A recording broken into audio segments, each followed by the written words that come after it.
Hello दोस्तों, बहुत बहुत स्वागत है हमारे YouTube channel study with Vishal Singh में। दोस्तों, आज की इस वीडियो में हम बात करने वाले हैं नई शिक्षा नीति 2020 के बारे में कि आपको नई शिक्षा नीति के अनुसार आपके क्या बदलाव किए गए हैं। आपके जो भी माध्यम थे एजुकेशन के, उसमें बहुत ही सारे बदलाव कर दिए गए हैं। तो इस वीडियो में हम जानेंगे नई शिक्षा नीति के बारे में क्या क्या बदलाव किए गए हैं और बहुत से इसके कौन से पॉजिटिव थिंक रहे, कौन से निगेटिव थिंक रहे और इसमें और भी क्या सुधार किए जा सकते थे। क्या अभी तक जो भी सुधार हुए हैं वो कौन से अच्छे सुधार हैं और कौन से नहीं सुधार किए गए हैं अब की नई शिक्षा नीति में 2020 में। और इसमें हम ये भी जानेंगे जो भी आपके 1 से लेकर 12th तक की पढ़ाई होती थी अब वो कैसे होगी। चाहे आप ग्रेजुएशन करने जाते थे, जैसे बीए, बीएससी, बीकॉम या आपके जो भी पीएचडी आप जो भी करने जाते थे, अब वो कैसे आप उसको पढ़ेंगे। सब चीजों को बदल दिया गया है। तो आपको इस वीडियो में आपको शुरू से अंत तक बने रहना है, तभी आपको ये पूरा बातें समझ में आएगी नई शिक्षा नीति के बारे में। तो आइए दोस्तों, हम देखते हैं नई शिक्षा नीति के बारे में क्या क्या आपको ध्यान रखने वाली बातें हैं। अगर आपको ये वीडियो अच्छा लगे तो वीडियो को जरूर लाइक कीजिएगा और चैनल पे पहली बार आते हैं तो चैनल को जरूर सब्सक्राइब कीजिएगा। तो आइए हम देखते हैं। तो देखिए दोस्तों, हम सबसे पहले आपको बताना चाहेंगे कि 1968 में पहली बार बदलाव किया गया था नई शिक्षा नीति में। आपकी जो शिक्षा नीति थी, सबसे पहली बार अगर आप क्वेश्चन पूछ दिया कि सबसे पहली बार नई शिक्षा नीति में बदलाव किया गया, तो आपको आंसर रहेगा 1968 में सबसे पहली बार बदलाव किया गया था। ठीक इसी तरह 1986 में दूसरी बार बदलाव किया गया था और इसी में देखिए 1992 है। 1992 में आपको नई शिक्षा नीति में बदलाव किया गया था, लेकिन आपके जो 1986 में आपके बदलाव किए गए थे उन्हीं इसी के अंदर कुछ सुधार किए गए थे 4 साल बाद। इसी के अंदर सुधार किया गया था, तो इसलिए मैंने इस तरह एरो लगाया कि इसी के अंदर इसमें सुधार किया गया है।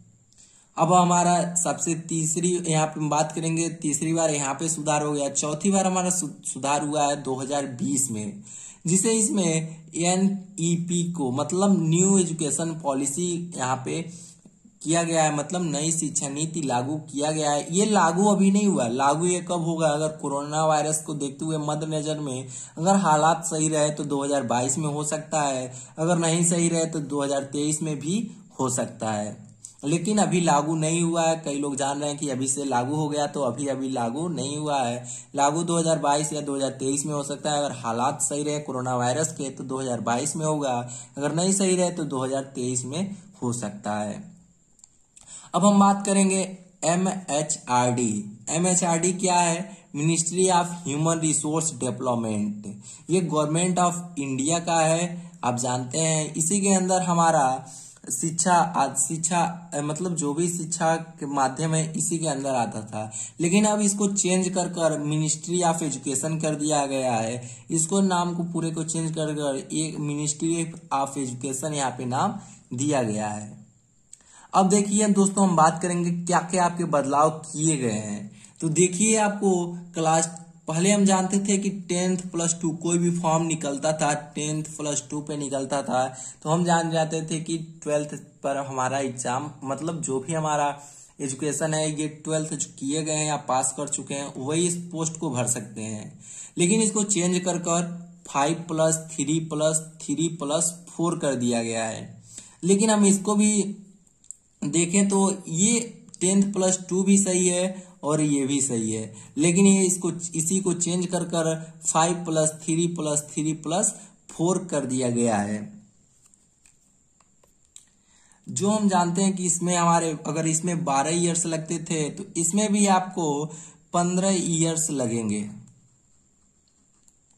और इसमें आपको हम बता दें कि अगर इसके पहले LKG या UKG आप पढ़ते थे तब, या नर्सरी पढ़ते थे तो तब भी आपके ये 3 साल आपको लग जाते थे और यहाँ पे 12 साल लग जाते थे। तो 12 3 15 यहाँ पे भी होता था और 15 साल यहाँ पे भी आपका हो रहा है। तो कुछ अंतर नहीं है, बस इसको आपको समझने की बात है 5+3+3+4 क्या है।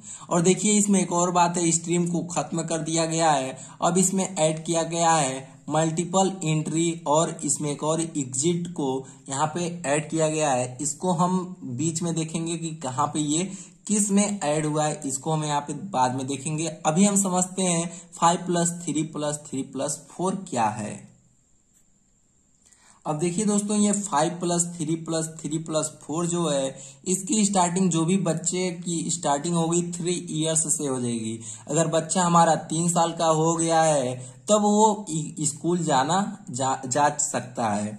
लेकिन आपको पहले क्या होता था, अगर बच्चा 6 साल का होता है तब स्कूल जा सकता था। लेकिन ये देखिए 3 साल पहले ही इसमें मतलब 3 साल पहले ही इस एजुकेशन पॉलिसी में बच्चा स्कूल जा सकता है।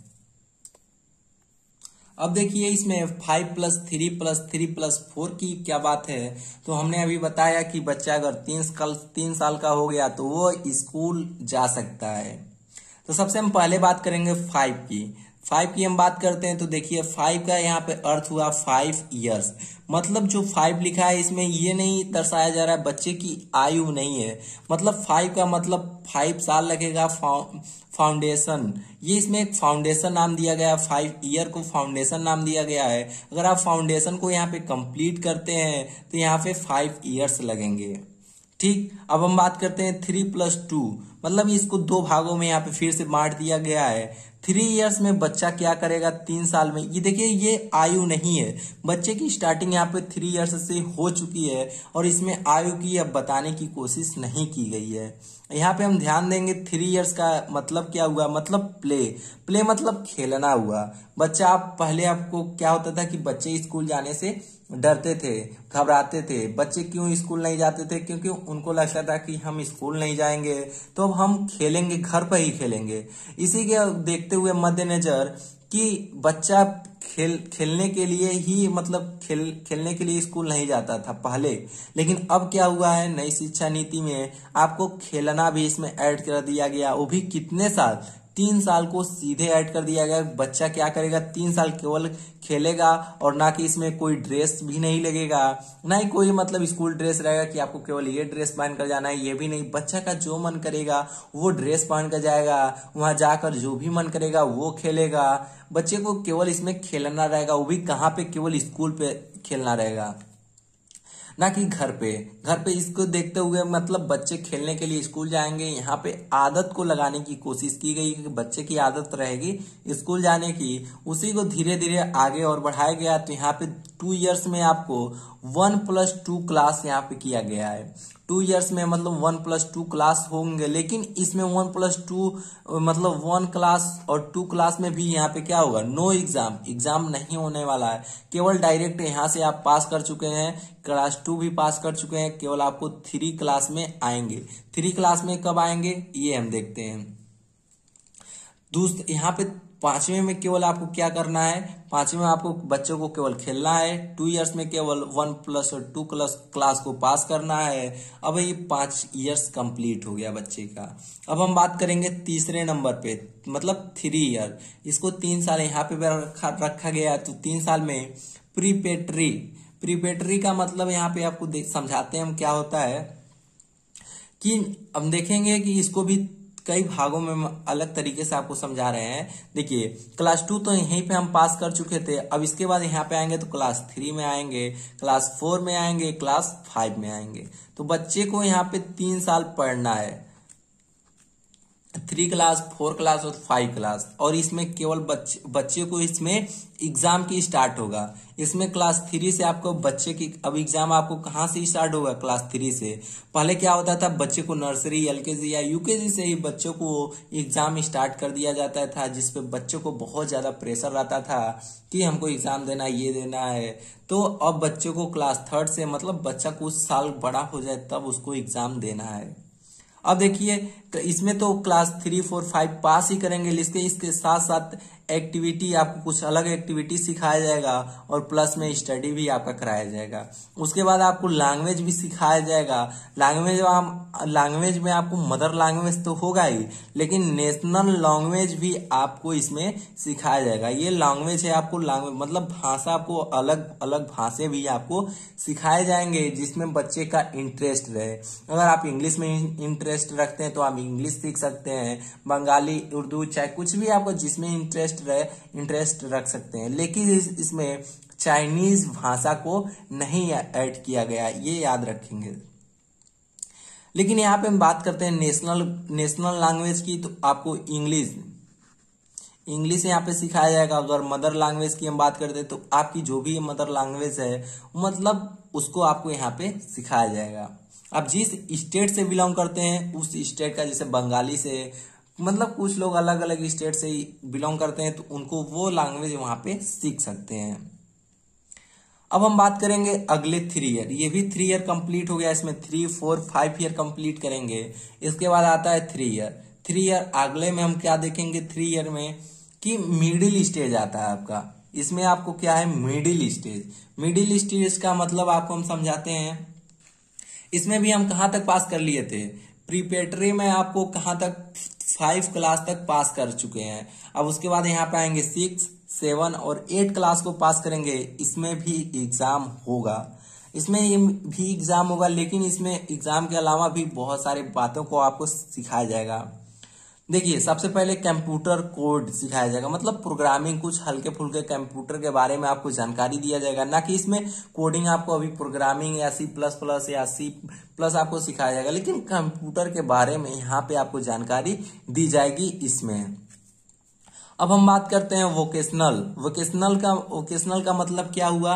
अब हम आपको बताते हैं, जैसे बच्चे का जिसमें मन हो, वोकेशनल उसमें आपको टीच कराया जाएगा। जैसे बच्चे, किसी लड़की का मन है सिलाई करना, किसी का माली बनना, किसी को बढ़ई काम करना, कोई जिसका जिसमें मन हो वो उसमें सिखाया जाएगा। थोड़ा बहुत जरूर इसे यहाँ पे सिखाया जाएगा, हर एक जिसमें आपका मन हो। कई सारे पॉइंट हो सकते हैं यहाँ पे, जिसका जो मन है बढ़ने का उसमें आपको सिखाया जाएगा। उसके बाद बच्चों को मैथ, साइंस और आर्ट्स के बारे में अच्छी जानकारी यहाँ पे मिलेगी 3 साल में। और इसके बाद यहाँ पे इंडियन लैंग्वेज, देखिए यहाँ पे इंडियन लैंग्वेज की बात की गई है, मतलब आपको इंडियन लैंग्वेज इसमें सिखाया जाएगा बहुत ही अच्छी तरीके से, ठीक ना। तो यहाँ भी हमारा 3 ईयर कंप्लीट होता है, मतलब यहाँ पे 5 + 3 + 3 अब बचता है 4 को हम देखते हैं क्या है 4 के बारे में। अगर हम 4 को देखें तो इसमें इसको नाम दिया गया है सेकेंडरी स्टेज। पहले तो मिडिल स्टेज आपका हो गया, उसके बाद आता है सेकेंडरी स्टेज में। तो सेकेंडरी स्टेज में हम बात करेंगे तो 9th 10th आपका हो गया, 11th हो गया, 12th, मतलब 4 क्लास इसमें है। 4 ईयर है, 4 क्लास है। अब देखिए, हमने स्टार्टिंग में ही कहा था कि नो स्ट्रीम की बात, यहाँ पे नो स्ट्रीम मतलब स्ट्रीम को खत्म कर दिया गया है। और इसमें क्या ऐड किया गया है, मल्टीपल, मतलब मल्टीपल आपको शुरू में ही मैंने बताया कि इसमें ऐड किया गया है। तो अभी हमको दिखाते हैं। देखिए, यहाँ पे मैंने बात किया था कि स्ट्रीम को यहाँ पे खत्म कर दिया गया है और मल्टीपल को ऐड किया गया है, मल्टीपल एंट्री या एग्जिट को। अभी एग्जिट के बारे में भी बात करेंगे, पहले हम देख लेते हैं मल्टीपल सब्जेक्ट के बारे में। नो स्ट्रीम को तो खत्म कर दिया गया, इसका काम ही खत्म है। और देखिए मल्टीपल सब्जेक्ट के बारे में, कई बच्चे क्या होते थे कि उनको जैसे चूज करने में, यहाँ पे 9th 10th तक तो ठीक है, 9th और 10th तक हमारा क्या चलता था, मैथ ही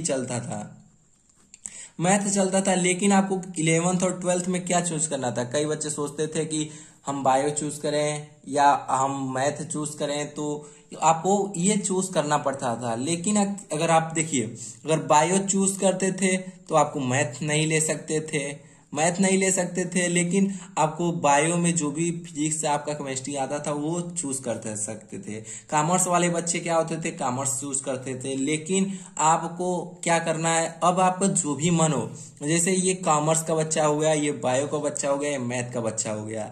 अगर आप चाहते हैं मैथ में से एक सब्जेक्ट को चूज करना, तो यहाँ से एक सब्जेक्ट, इसमें से 2 सब्जेक्ट, इसमें से 3 सब्जेक्ट, इस तरह आप चूज कर सकते हैं। ना कि आपको कॉमर्स और बायो और मैथ को हटा दिया गया एक तरफ से। इसको हटा दिया गया। जो भी आपका सब्जेक्ट मन हो वो चूज कर सकते हैं, किसी भी कॉमर्स, बायो या मैथ से कहीं से उठाकर आप इसको ऐप को पढ़ सकते हैं। ना कि आप अगर बायो का स्टूडेंट है तो कहते थे मैथ नहीं पढ़ेगा, लेकिन आप दोनों पढ़ सकते हैं, मैथ भी पढ़ सकते हैं, बायो भी पढ़ सकते हैं, कॉमर्स भी पढ़ सकते हैं। तीनों में अगर सब्जेक्ट आप चूज कर लेते हैं तीनों आप पढ़ सकते हैं। तो इसी को मल्टीपल सब्जेक्ट कहा गया है। और इसी में आपको एक ऐड किया गया है क्रिटिकल थिंकिंग का, क्रिटिकल थिंकिंग में ऐड किया गया है इसको। और इसमें एक बात मैं बता दूं कि इसमें सेमेस्टर मतलब 6 मंथ पे हमेशा आपको क्या होंगे, एग्जाम होंगे। 6 मंथ पे हमेशा आपका एग्जाम होगा कि बच्चा कहाँ तक तैयारी किया है, कहाँ तक नहीं तैयारी किया। अब देखिए आपका क्या होगा, 6 मंथ मतलब 6 मंथ 6 सेमेस्टर एग्जाम होंगे। 6 मंथ पे हमेशा आपका क्या होगा, एग्जाम होगा कि बच्चा कहाँ तक तैयारी किया, कहाँ तक नहीं तैयारी किया है। अब आपका क्या होगा, एग्जाम होगा जिसको आपको स्कूल आपको बताएगा कि आप कहाँ पे गलती किए हैं, कहाँ पे नहीं गलती किए हैं, जिससे आपके जो भी आपके टीचर रहेंगे वो आपको नंबर देंगे। आपको मालूम चलेगा हमारा कौन सा सब्जेक्ट कमजोर है। टीचर को भी मालूम पड़ेगा कि बच्चों को कहाँ पे एजुकेशन देने की जरूरी है। और देखिए ये तो सेमेस्टर वाइज एग्जाम होंगे, लेकिन आपके बोर्ड एग्जाम हमेशा जिस तरह होते थे उसी तरह आपके बोर्ड एग्जाम होंगे। देखिए इसमें एक और बातें ऐड किया गया है फॉरेन लैंग्वेज का। फॉरेन लैंग्वेज को यहाँ पे ऐड किया गया है। आप विदेश के लैंग्वेज को भी सीख सकते हैं, लेकिन इसमें जो चीन का लैंग्वेज है इसको ऐड नहीं किया गया है। इसको नहीं ऐड किया गया चीन को। चीन के जो आप देख रहे हैं दबाव या जो भी तनाव देख रहे हैं चीन और भारत के बीच में, शायद उसी को मद्देनजर देखते हुए भारत ये ऐड नहीं किया है चीनी लैंग्वेज को, बाकी सब लैंग्वेज को यहाँ पे ऐड किया है। तो अब हमको समझ में आ गया 5+3+3+4 क्या है। ये जो 10+2 था आपको चेंज कर अब ये हो गया है। इसमें बहुत सारे आपको ऐड किए गए हैं, मैंने एक एक पॉइंट को यहाँ पे बताया है। अब हम बात करते हैं ग्रेजुएशन की बात। अगर जो भी बच्चा यहाँ पे बात करें तो 12th के बाद वो ग्रेजुएशन करना जरूर चाहता है। कोई भी बच्चा हो, चाहे 12th पास करते ही सोचता है कि हम ग्रेजुएशन में जाएंगे तो बीए करें या बीएससी करें या बीकॉम करें, ये जरूर सोचता है। तो ग्रेजुएशन के करने का आपको यहाँ पे क्या है, बीए करते हैं तो आपको क्या चूज करना पड़ता था, आर्ट। बीएससी करते हैं तो आपको क्या चूज करना पड़ता है, साइंस। अगर बीकॉम चूज करते हैं तो आपको क्या करना पड़ता है, कॉमर्स आपको लेना पड़ता है। लेकिन आपको इन सब को हटा दिया गया है। एक तरफ से हम बोले तो इन सब सब्जेक्ट को हटा दिया गया है। ठीक, अगर आप चाहे तो बीए का एक सब्जेक्ट ले सकते हैं, जिस तरह इसमें था 9th से लेकर 12th के बीच में आप जो भी सब्जेक्ट चूज करना चाहते हैं एक बार में चूज करेंगे, और इसमें भी एक ही बार चूज करेंगे। कोई भी सब्जेक्ट आप इसमें का आर्ट ले लें, साइंस ले लें या मैथ ले लें, इसमें का कॉमर्स ले लें, इस तरह आप करके ग्रेजुएशन कर सकते हैं। ठीक, अब हम बात करेंगे, देखिए अगर कोई बच्चा 1 ईयर आपको कर लेता था, ग्रेजुएशन आपका 4 ईयर है, लेकिन आपको जो भी 4 ईयर है इसको क्या क्या इसमें बातें रखी गई हैं ये भी मैं बता देता हूं कि 1 ईयर में अगर आप 1 ईयर कंप्लीट करते हैं, कोई बच्चा 1 ईयर कंप्लीट कर लिया ग्रेजुएशन का, तो इसको सर्टिफिकेट मिलता है। 1 ईयर अगर आप पहले की बात करें तो पहले कुछ नहीं मिलता था। अगर 1 ईयर आप कंप्लीट कर लेते हैं तो आपको कुछ नहीं, आपने कंप्लीट ही नहीं किया है बीए, 3 ईयर अभी कंप्लीट ही नहीं किया है, डिप्लोमा भी आप कंप्लीट ही नहीं किया है, तो इस तरह आपको मतलब सर्टिफिकेट नहीं मिलता था। लेकिन अगर आप 1 ईयर आप ही अब कंप्लीट करते हैं ग्रेजुएशन में तो आपको एक सर्टिफिकेट मिलेगा। उसके बाद अगर आप सेकेंड ईयर, अगर वही ग्रेजुएशन सेकेंड ईयर तक कर लेते हैं तो आपको डिप्लोमा का सर्टिफिकेट मिलेगा। ठीक, अगर आप 3 ईयर कंप्लीट कर लेते हैं तो आपको डिग्री मिल जाएगी, जहां पे आप जॉब और कंपटीशन के लिए मतलब उसमें भाग ले सकते हैं। अगर यहीं पे आप 4 ईयर कंप्लीट कर लेते हैं तो इसमें रिसर्च आपको सिखाया जाएगा, रिसर्च के बारे में। अब देखिए इसमें क्या है, अगर आपने 2 ईयर कंप्लीट कर लिया, 2 ईयर कंप्लीट कर लिया मतलब ग्रेजुएशन में, अब आप सोच रहे हैं कि हमारे पास पैसा नहीं है, पैसा हमारे पास क्या है, नहीं है, पैसा नहीं है, आप पढ़ाई छोड़ दिए, 5 साल तक आप पढ़ाई छोड़ दिए हैं। ठीक, उसके बाद आप 5 साल में क्या गए, कमा लिए, पैसा कमा लिए। अगर आप फिर से पढ़ना चाहते हैं तो आप आकर 3 ईयर यहाँ पे 3 ईयर से अपना पढ़ाई कंप्लीट कर सकते हैं। ठीक, ये इसमें सबसे बड़ी बढ़िया बात रखी गई है कि आप कितने ही 10 साल या जितना भी आपकी एज की लिमिट है उसके अनुसार आप जितना भी चाहें गैप ले सककर पैसा आप ला सककर आप इसमें एडमिशन ले सकते हैं। ठीक ना दोस्तों, तो इस तरह आप अपनी पूरी ग्रेजुएशन कंप्लीट कर सकते हैं। और आपका इसमें क्या फायदा है, जितना आप पढ़ेंगे उतने का आपको सर्टिफिकेट मिलेगा। जैसे 1 ईयर आप पढ़ते हैं तो सर्टिफिकेट, 2 ईयर पढ़ते हैं डिप्लोमा, 3 ईयर पढ़ते हैं तो डिग्री, 4 ईयर पढ़ते हैं तो रिसर्च। इस तरह आपको सर्टिफिकेट मिलेगा हर एक ईयर का। अब देखते हैं पोस्ट ग्रेजुएट। पोस्ट ग्रेजुएट में आपको क्या बातें इसमें आप रखी गई हैं, देखिए पोस्ट ग्रेजुएट एमए, एमएससी और एमकॉम को यहाँ पे एक तरफ से हम कहें तो समाप्त, जिस तरह इसमें बीए बीएससी में जिस तरह इसको सब्जेक्ट वाइज को समाप्त किया गया है, इस तरह इसमें भी समाप्त कर दिया गया है। अब देखिए पोस्ट ग्रेजुएट आपको कितने साल, 1 और 2 साल, मतलब आप देखिए यहाँ पे 1 और 2 को समझने की बात है। अगर आप 3 ईयर आप कर आते हैं, यहाँ पे ग्रेजुएशन आप 3 ईयर कर आते हैं तो 2 ईयर यहाँ पे करना होगा। ठीक ना दोस्तों, अगर यहाँ पे ग्रेजुएशन 4 ईयर कर आते हैं तो आपको 1 ईयर करना होगा। अगर यहाँ पे 3 करेंगे तो यहाँ पे 2 करना होगा, यहाँ पे 4 करेंगे तो यहाँ पे 1 करना होगा, तब भी आपको 5 ईयर से लगेगा। पहले इतना ही, ना कि इसमें कोई चेंज नहीं है, बस थोड़ा सा बदलाव यहाँ पे किया गया है। अगर आप डिग्री लेकर आते हैं तो 2 ईयर, अगर आप रिसर्च कर आते हैं तो 1 ईयर आपको पोस्ट ग्रेजुएट करना पड़ेगा। थोड़ा आप यहाँ पे एमफिल की बात कर लें तो एमफिल को समाप्त कर दिया गया है। पीएचडी हमारा 4 ईयर है और इसके जो सिलेबस है अभी जारी नहीं हुए हैं। सिलेबस आपके जैसे ही जारी होंगे वैसे ही मैं आपको बता दूंगा। अभी सिलेबस के बारे में कोई डिस्कशन नहीं किया गया है, अभी इतना ही डिस्कशन किया गया है। तो ग्रेजुएशन हो गया, पोस्ट आपका ग्रेजुएट भी हो गया और यहाँ पे 5+3+3+4 भी हो गया। अब हम बात करते हैं इसमें जो पॉजिटिव थिंक या निगेटिव थिंक है उसके बारे में। तो देखिए इसके हम क्या कहते हैं, पॉजिटिव थिंक के पहले मतलब इसके कौन कौन से अच्छे, मतलब हम कह सकते हैं कौन अच्छे काम हुए हैं इसमें नई शिक्षा नीति के 2020 में। ये मेरे पॉइंट ऑफ व्यू से है, इसमें कौन कौन सी अच्छी बातें की गई हैं। सबसे पहले पॉइंट पे हम देखते हैं जीडीपी को।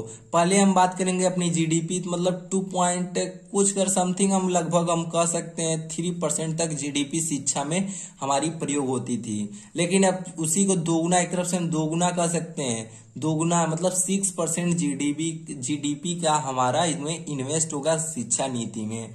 मतलब बहुत ही अच्छी व्यवस्था होने वाली है पढ़ाई को लेकर। मतलब ये हम तो ये कहेंगे जब तक ये हो ना जाए 6%, मतलब हमको दिखने न लगे तब तक हम 6% कह नहीं सकते हैं, लेकिन यहाँ पे 6% को ऐड कर दिया गया है। दूसरी बात, स्कूल फीस की हम बात करें, स्कूल फ्री की फीस की बात करें तो स्कूल फीस जो भी हमारे प्राइवेट हमारे स्कूल थे उनकी जो मतलब फीस थी वो काफी हाई थी, और हमारे गवर्नमेंट की बात करें तो काफी लो थी। तो ये प्राइवेट वाले हम क्या कर रहे, दिन पे दिन क्या कर रहे थे, बढ़ाते जा रहे थे अपनी फीस को। लेकिन अब क्या होगा, उनको हमारे गवर्नमेंट से मतलब सलाह लेनी होगी कि आप कितना पैसा रख सकते हैं। लिमिट एक लगेगा, लिमिट हमारी सरकार लगाएगी कि आप इतना ही, अगर 500 फीस है महीने का तो 500 ही रख सकते हैं या 600, अभी इससे अब बढ़ा नहीं पाएंगे। मतलब जितनी सरकार कहेगी उससे ही बातचीत कर हमारी प्राइवेट की जो स्कूल हैं वो उतना ही फीस रखेंगी, ना कि उस ज्यादा रखेंगी। ऐसे ही आप देखेंगे तो हमारी दिल्ली में थोड़ा बहुत लागू हुआ है, लेकिन अब हमारे पूरे राज्य में लागू होगा। और गवर्नमेंट में हमारे जानते हैं फीस लो है, जिसकी वजह से हम जानते हैं गवर्नमेंट में बहुत ही कम बच्चे पढ़ते हैं। हम जानते हैं कोई भी अच्छा इंसान होगा तो सब सोचेंगे प्राइवेट में जाए, हमारा बच्चा इंग्लिश मीडियम में पढ़े, लेकिन गवर्नमेंट में कोई नहीं भेजता है। तो थोड़ा बहुत यहाँ पे दिक्कत हो रही है। अब देखिए वोकेशनल का मतलब प्रैक्टिकल आपको शिक्षा यहाँ पे दी जाएगी। यहाँ पे वोकेशनल मतलब आपको प्रैक्टिकली शिक्षा यहाँ पे दी जा रही है। चौथे की बात करें रिजल्ट, सबसे आपका जो भी एग्जाम आप दे लेते हैं आपको रिजल्ट जानना चाहते हैं कि आपका रिजल्ट कैसा है, तो आपको रिजल्ट अब यहाँ पे चार जो बात, यहाँ पे टीचर, फ्रेंड, सेल्फ, मार्क्स, इस पे आपको मतलब मार्क्स मिलने वाले हैं। आप तो जो एग्जाम देंगे, रिटेन एग्जाम देंगे, मार्क्स उसका आएगा ही, लेकिन यहाँ पे सेल्फ नंबर देंगे। से अगर मान लीजिए हमारा 10 को आपको पूर्णांक है, अगर आपसे कोई टीचर बोल दिया आप अपने को ही सेल्फ नंबर दीजिए, तो आप कितना देंगे इस पे डिपेंड करेगा। ठीक है ना, ये सब आपको मतलब आप जब भी इंटरव्यू देने चाहते थे तो आपको पूछे जाते थे बाद में, लेकिन ये सब बातें आपको पहले ही यहाँ पे खोल दिया जाएगा कि आपके माइंड से में सेट कर दिया जाएगा कि आप अपने को कितना नंबर देंगे। उसके बाद आपके फ्रेंड आपको कितना नंबर देंगे, जो भी आपके 10 में या 12 में जो भी आपके स्टूडेंट हैं, आपके साथ पढ़ने वाले मतलब छात्र हैं, आपके जो दोस्त हैं, आपको मतलब पूरी क्लास आपको कितना नंबर देगी, पूरी क्लास आपको कितना नंबर देगी, इस पे डिपेंड करेगा आपके रिजल्ट में। ठीक ना, मतलब आपके जो भी रिजल्ट, आपके जो भी अच्छे दोस्त रहेंगे, झगड़ा नहीं हुआ रहेगा, तब आप क्या करेंगे, आपको वो अच्छे नंबर देंगे। अगर मान लेते हैं 50 का पूर्णांक है, आपको कह दिए, सर ने बोल दिया कि आप विशाल को मतलब नंबर कर दीजिए कैसा है, तो आप कितना देंगे, यहाँ पे आप नंबर देंगे। ठीक, पूरी क्लास देगी, तो जिससे आपका व्यवहार पता चलेगा, कैसे आप बात करते हैं, कैसे रहते हैं क्लास में, बाकी सब बहुत ही चीजें बदल जाएंगी। ना ही झगड़ा किसी से आप करेंगे, सबसे बातचीत करेंगे, अच्छे लगाव रखेंगे। और आपको टीचर आपको नंबर देंगे ही। अब ये 5वीं बात, फॉरेन यूनिवर्सिटी अब क्या होगा, इंडिया आएगी। फॉरेन यूनिवर्सिटी जो भी हैं वो इंडिया आएंगी। और कौन कौन सी आएंगी, टॉप 15 फॉरेन यूनिवर्सिटी जो हैं इंडिया में आकर वो अपनी ब्रांच खोल सकती हैं, और इंडिया के जो स्टूडेंट है वो इसमें भाग पढ़ सकते हैं, मतलब भाग ले सकते हैं। तो ये हो गई सबसे बड़ी बात, यहाँ पे फॉरेन यूनिवर्सिटी अब इंडिया आएगी। 6वें पे हम बात करेंगे डिपार्टमेंट के बारे में। देखिए, इसमें डिपार्टमेंट के बारे में हम बात करें तो डिपार्टमेंट मतलब आपको जो भी आपकी सिलेबस, चाहे रिजल्ट, चाहे सैलरी, टीचर की सैलरी के बारे में बात करें, मतलब इसको सबको बांट दिया गया, डिपार्टमेंट को बांट दिया गया। बहुत से सिलेबस का डिपार्टमेंट अलग होगा, रिजल्ट का डिपार्टमेंट अलग होगा, एग्जाम जो कराएगा उसका डिपार्टमेंट अलग होगा, सैलरी जो देगी टीचर की उसके डिपार्टमेंट अलग होगा। मतलब डिपार्टमेंट को बहुत सारे भागों में बांट दिया गया। पहले क्या होता था, एक ही डिपार्टमेंट था जो सबको देखता था, ये एक डिपार्टमेंट था सबको देखता था, अब सबको बांट दिया गया अलग अलग डिपार्टमेंट से। और देखिए टीचर्स की क्या होगी, टीचर्स की यहाँ पे ट्रेनिंग होगी। टीचर्स की यहाँ पे क्या होगी, ट्रेनिंग होगी। टीचर्स की 4 ईयर की ट्रेनिंग होगी, जिसमें सिखाया जाएगा कि कौन से टीचर मतलब बच्चों को कैसे आप समझा सकते हैं अच्छे तरीके से। आपने देखा होगा कि कुछ टीचर बहुत अच्छे होते हैं, आपको उनकी क्लास करने में अच्छे लगता है, कुछ टीचर ऐसे होते हैं कि आप उनका क्लास करना ही नहीं चाहते हैं। तो ये सब बातें इसमें मतलब आपको यहाँ पे टीचर्स की बातें रखी गई हैं कि टीचर्स को यहाँ पे अच्छी तरीके से ट्रेनिंग दी जाएगी। ये हो गया 7 पॉइंट आपको पॉजिटिव है। क्या है, पॉजिटिव है एक तरफ से नई शिक्षा नीति के बारे में। अब हम बात करते हैं निगेटिव के। निगेटिव में आपको क्या बातें रखी गई हैं, निगेटिव में हमको 2 ही पॉइंट नहीं अच्छे लगे। इंग्लिश जो लैंग्वेज है हमारा, इसको थोड़ा सा कम कर दिया गया है, जिससे आपको आगे थोड़ा दिक्कत हो सकता है। दूसरी बात हमारा सेंट्रल से आपको मतलब क्या पहले क्या होता था कि मतलब स्टेट हमारा सिलेबस डिसाइड करता था, लेकिन अब आपको सेंट्रल से सिलेबस के बारे में मतलब जो भी एक ही बार आपको डिसाइड होगा सेंट्रल से, वो पूरी जगह लागू होगा। ये थोड़ा अलग लग रहा है सेंट्रल और इंग्लिश वाले लैंग्वेज को। और यहाँ पे एप्टीट्यूड ऑफ टीचर, एप्टीट्यूड मतलब जैसे यहाँ पे हमको मतलब टीचर जो हमको नंबर दे रहे थे वैसे ही हम टीचर को मतलब ग्रेड दें। ए ग्रेड पे टीचर हैं कि बी ग्रेड पे हैं कि सी ग्रेड पे हैं, डी ग्रेड पे। कुछ टीचर क्या होते थे, क्लास में गुटखा खाते थे, चेक बातचीत करते थे या अलग व्यवहार उनका था, उनपे क्या हो बच्चों से मतलब उनकी ग्रेडिंग की जाए। टीचर किस ग्रेड के हैं, डी ग्रेड के हैं, सी ग्रेड के हैं, बी ग्रेड के हैं, ए ग्रेड के हैं।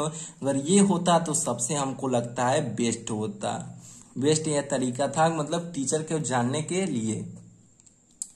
तो ये हो गया पॉजिटिव थिंक। निगेटिव थिंक आपके मतलब जो भी नई शिक्षा नीति से था 5+3+3+4 भी हो गया। पोस्ट ग्रेजुएशन आपका मतलब बहुत सारी नई शिक्षा नीति के बारे में मैंने आप सबको बता दिया। तो अगर आपको ये वीडियो पसंद आया होगा तो वीडियो को जरूर लाइक कीजिएगा और अपने दोस्तों के साथ इस वीडियो को जरूर शेयर कीजिएगा। तो फिलहाल था इस वीडियो में बस इतना ही। मिलते हैं अगले वीडियो में और भी अन्य जानकारियों के साथ। तब तक के लिए जय हिंद, वंदे मातरम।